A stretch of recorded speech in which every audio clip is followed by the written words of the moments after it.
lost or mislabeled UHQR records.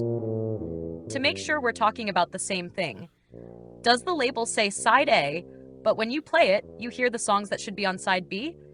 And the side labeled side B contains the side A music? If so, that's a manufacturing error. The good news is that it's usually considered a defective product, especially on premium releases like the Bob Marley UHQR series from Analog Productions. What you should do: 1. Do not try to fix it yourself. 2. Take clear photos of the record labels, the jacket, the matrix runout numbers etched near the center. 3. Email those photos to customer service so there is a written record of the defect. 4. Ask specifically whether they will send replacement discs only or require the entire UHQR package to be returned. While waiting, check the runout matrix numbers. Sometimes the labels are swapped, but the grooves are correct. Other times, the stampers were actually mounted incorrectly. If you tell me which album, Burning or Natty Dread, the songs that play on the side labeled A, and the matrix numbers from the Dead Wax, I can help determine exactly what went wrong. One more thing. Because you said both Burnin' and Natty Dread have the same issue, this may not be an isolated copy defect. It could be that an entire batch was assembled with the labels reversed. If that's the case, Analog Productions will likely already know about it and may eventually offer replacement discs. But premium audiophile pressings sometimes take weeks or months to repress because they are made in relatively small quantities. Can you tell me, are the labels wrong, the music wrong, or both? Did you buy them directly from Analog Productions or from another retailer?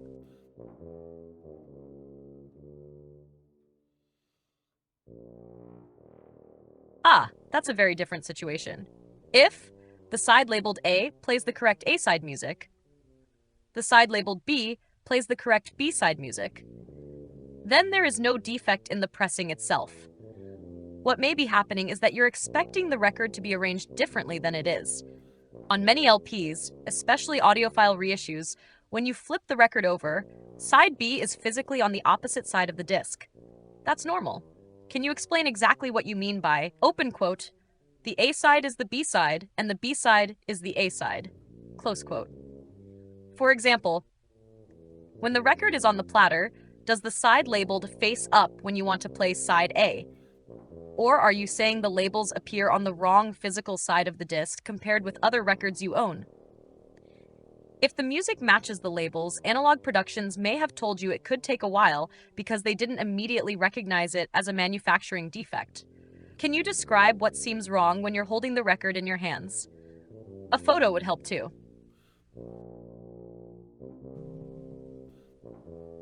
If the music and labels match correctly, but you're saying the side physically facing you when you first take the record out is the side labeled B instead of A, or the disc was assembled so that what you'd normally think of as the front side is side B and the reverse is side A, then that's mostly a cosmetic/manufacturing orientation issue, not a playback defect. There actually isn't an industry rule that says side A must be on a particular physical face of the record.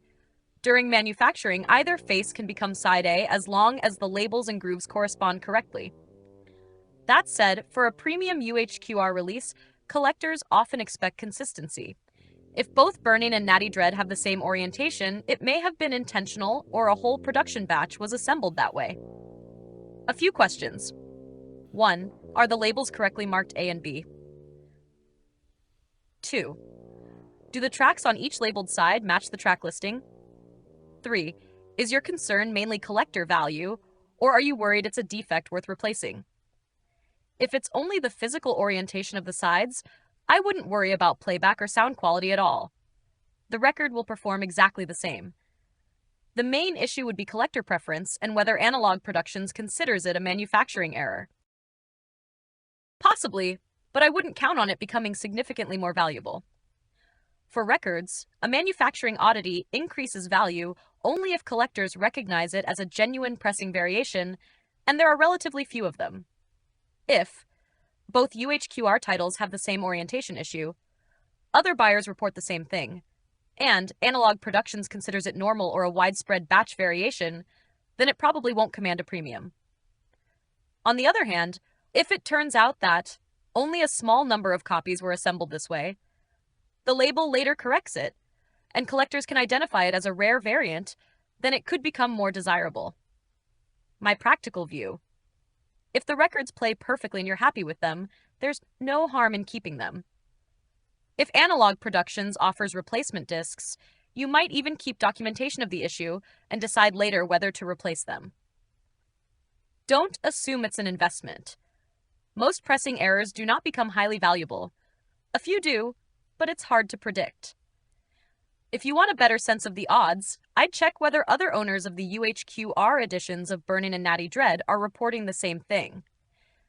If it's a widespread issue, it's unlikely to add much value.